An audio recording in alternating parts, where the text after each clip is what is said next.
Hey guys, what's up and welcome back to my channel. So today we are going to be talking about another unsolved true crime case. Much like the other unsolved cases we've talked about here, this one is quite chilling. I would suggest curling up, getting a blanket or something, and just bundling up to prepare for this. Before we get into the video, I did want to thank today's sponsor, which is Shudder. Shudder is a streaming service with the best selection of horror, thrillers, and supernatural movies, series, and originals. They have a vast variety from Hollywood favorites and cult classics to new genre films that you won't find elsewhere. And the best part, no commercial interruptions. An awesome thing about Shudder is that there's a community filled with reviews and member-only perks such as exclusive releases and VIP movie screenings. You can stream great thrillers, horror, and suspense for $5.99 a month or $56.99 a year, and on all of your favorite devices such as Amazon Fire TV, Roku, Xbox One, iOS, and Android. To try Shudder for free for 30 days, go to shudder.com and use promo code READYTOGLARE. One specific movie I recommend is a Shudder exclusive titled The Dark and the Wicked. This film revolves around a family succumbing to what may seem like sorrow, but turns out to be creepier, more evil, and uncanny. I highly recommend it, especially if possession horror is something you enjoy. Thank you again to Shudder for sponsoring this video, and remember to try Shudder for free for 30 days, go to shudder.com and use promo code READYTOGLARE. Getting into the vehicle of a stranger is always a risk to your personal safety. Yet, for some, the dangers of hitchhiking are greatly over-exaggerated, and despite popular belief,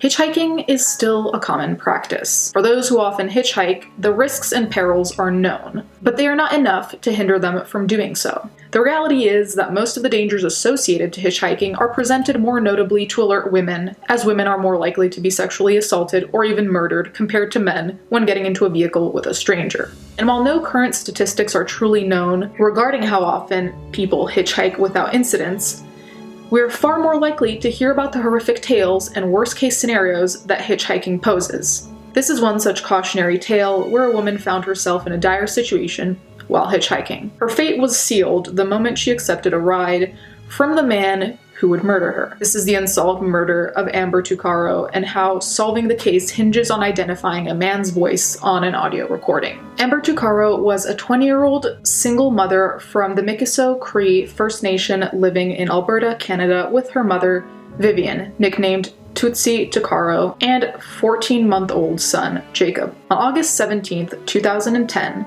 Amber, along with her infant and a female friend, flew to Edmonton, the capital of the Alberta province of Canada, from Fort McMurray. It should be noted that the name of the friend cannot be publicly revealed, as it is still an ongoing investigation. Strapped for cash, Amber and her friend decided to stay in a cheap motel called Nisku Place Motel in Nisku, a town 27 kilometers or 16.8 miles outside of Edmonton. Between around 7:30 p.m. to 8:30 p.m. of August 18th, 2010, Amber decided that she wanted to go into Edmonton, and with no means of transportation, had decided to hitchhike, leaving her son with her friend at the motel. It is not certain why she had decided to go into Edmonton alone, as sources vary.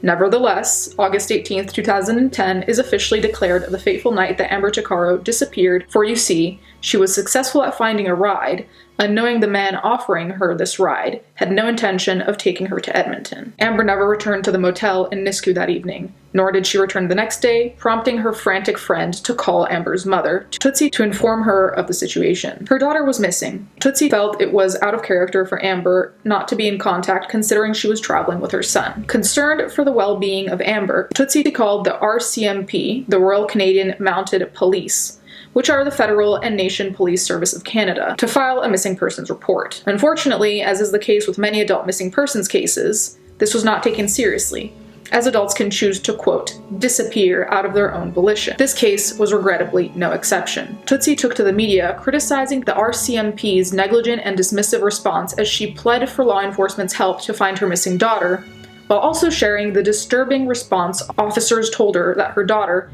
Amber Tuccaro, was probably out partying and that she would eventually reappear, and in any case, 24 hours had not elapsed, and therefore she could not be considered missing. If only they knew how wrong they were. Amber Tuccaro was put on the missing persons list after the 24-hour period elapsed, allowing it to become an official missing persons case. On August 28, 2010, an RCMP constable suggested Amber's case be closed and that she be removed from the missing persons list, as there were reports of potential sightings of Amber, and that she was also active on social media. This information was of course unsubstantiated, as it was never verified by the constable recommending the case to be closed. It took another officer to intervene and prevent Amber's case from being closed. Unfortunately, however, Amber's name was removed after only a meager month, underlining again the RCMP's negligence regarding the missing woman, which also includes destroying Amber's personal property found in the motel, not using them for potential evidence, or even just returning the belongings to the Tuccaro family for sentimental value. This was infuriating to Tutsi, as one could imagine. Accusations of the mistreatment of the Indigenous people of Canada were made, and who could blame them? Time passed with no resolution for the Tuccaro family. Still, they fought and never gave up on finding Amber. In 2010, Amber was one of the women honored by the Edmonton Sisters in Spirit Stolen Sisters Awareness March, meant to protest violence Indigenous women face. And in 2011, the Tuccaro family and the Stolen Sisters Awareness Organization hosted the Amber Alyssa Tuccaro Awareness Walk at Sacred Heart of the First People's Church. She was not meant to be forgotten, and this put pressure on the RCMP to get this case solved. On August 28, 2012, 2 years and 10 days after the disappearance of Amber, the RCMP released some information in hopes that it would break the case. A 1-minute recording of Amber conversing with a man. On that night, Amber got in the vehicle with a strange man. She received a phone call from her adoptive brother, Paul, who was being detained at Edmonton Remand Center on that fateful night. Still in the vehicle with the unidentified man, Amber answered the call, as Tutsi always advised her when hitchhiking to pretend to be on the phone with someone as a safety measure. It just so happened that the Edmonton Remand had started recording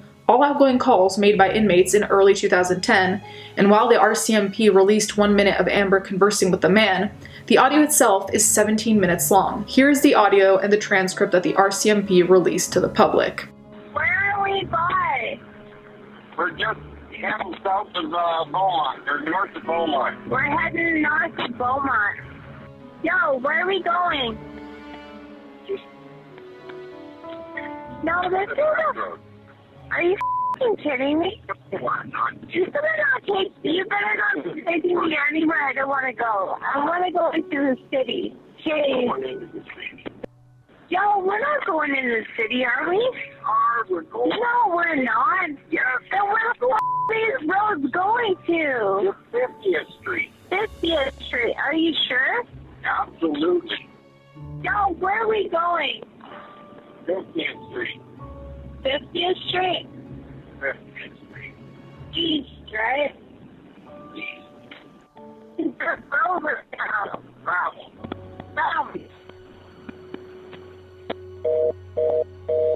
This was a very significant thing for the RCMP to do, as it was the only time in Canadian history that they released audio from an ongoing investigation. They had held this piece of audio evidence for a year prior to its release, according to Paul Tuccaro, all from the efforts put forth by the Tuccaro family and outcry from Canada's Indigenous people.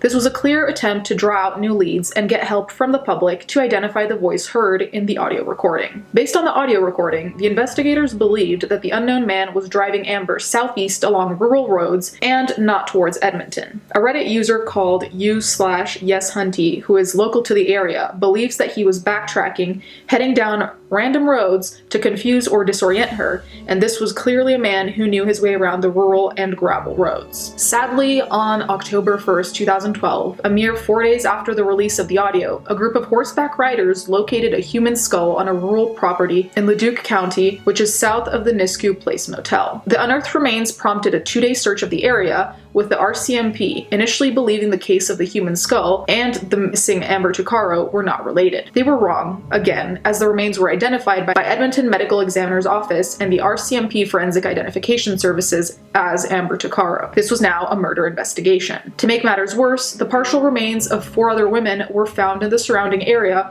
where Amber Tuccaro's skull was found. Apparently these remains had been discovered prior to and after Amber's remains were found. This makes it a real possibility that the unidentified man is a serial killer. Was this his dumping site? The name of the 4 other women are Edna Bernard, who went missing in September of 2002. Her body was found the next day. Katie Sylvia Valentine, who went missing in May 2003. Her remains were discovered in July 2003. Corey Ottenbreit went missing May 2004. Her remains were discovered April 2015. Dolores Brower went missing in June 2005. Her remains were found in April 2015. Since the release of the audio, 3 women came forward claiming to recognize the voice of the recording, each identifying the same man. The RCMP investigated, but despite 3 different women identifying this man's voice, he was cleared and judged not to be the unidentified man. The audio continues to be shared all over social media in hopes to bring more people forward. Of course, tips have come forward and many theories are out there, which of course implicate either Alberta RCMP or Leduc RCMP, but to this day, they're not releasing much information to the public, citing they cannot share details of the case as it is an ongoing murder investigation. One such tip includes the RCMP receiving a call from a man implicating his father in the abduction and killing of Amber Tuccaro, and even posted a message on social media summarizing the reasons he believed his father was involved in the murder of Amber, as well as other disappearances across the province. The posts no longer exist, and the RCMP warned such things can harm the investigation. The Tuccaro family continues to fight for justice for Amber. They strongly believe it could be solved, but that the RCMP has done everything wrong regarding the case and murder of their beloved Amber. They have filed numerous complaints, pled to the media, are active on social media, all in the hopes that they can catch the man who committed this heinous act. They continue to fight to this day. The RCMP have publicly acknowledged their shortcomings as not our best work, even going as far as to apologize to the Tuccaro family. One thing is certain, this case relies on the public call for help in this investigation to identify the voice of the man in the audio recording, for the murder of Amber Tuccaro is still unsolved. So I think most of us can agree that one of the most infuriating parts of this case is the way that the RCMP acted, or rather didn't act, in order to help Amber and Amber's family in order to find the truth or to solve this case, especially considering the fact that 3 women identified the same man, which I don't think is any coincidence. That alone, I think, is infuriating, let alone obviously the whole case is infuriating just because Amber did not deserve that, and this man probably is a serial killer, but just the fact that because she was Indigenous, she wasn't taken seriously, neither were her family, to the point where they had to go to the media and be on social media, which is unfair because in no case like this should a family have to chase down the police essentially to do their jobs and be like, hey, look at this, hey, look at that. You'd think that the police, I'm being too hopeful, but ideally people who are there to solve crime would be inclined and invested in solving those crimes without a family having to continuously kind of call them out or poke them to do their jobs, which I think is the saddest part of all. And on top of that, because of their negligence, there probably still is a serial killer just roaming about, which is even more scary because God knows how many other victims there might be who might have been treated in the same way as Amber, that were kind of just disregarded, and this guy continues to just walk around with no repercussions. Anyways, guys, you can let me know what you think in the comments down below. Thank you for watching. Thank you to my patrons as always, and let's get right into the fan art.